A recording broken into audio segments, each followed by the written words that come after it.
బొత్స సత్యనారాయణ గారు సీనియర్ శాసనసభ్యులు ఎంతో అనుభవం ఉంది. ఇది సవరణ మాత్రమే.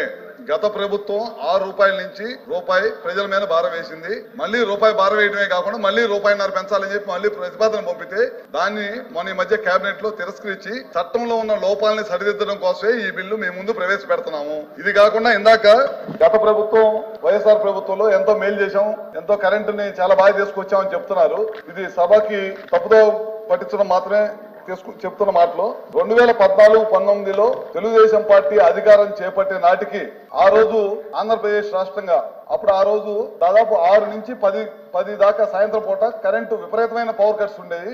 పవర్ వాడితే ఫైన్లు వేసే పరిస్థితి నుంచి 2014-19లో చంద్రబాబు నాయుడు గారు అధికారం చేపట్టిన తర్వాత మళ్ళీ దిగిపోయే నాటికి ₹1 కూడా కరెంటు బిల్లు పెంచకుండా ఈ ప్రభుత్వాన్ని నడిపిన ఘనత చంద్రబాబు నాయుడు గారు దాన్ని చెప్పడంలో ఏమాత్రం కూడా సందేహం లేదు. ఇందాక అంటున్నారు దాదాపు 29,000 కోట్లు అప్పు చేసిందని. ఈఆర్సీకి మేము దిగిపోయేటప్పటికి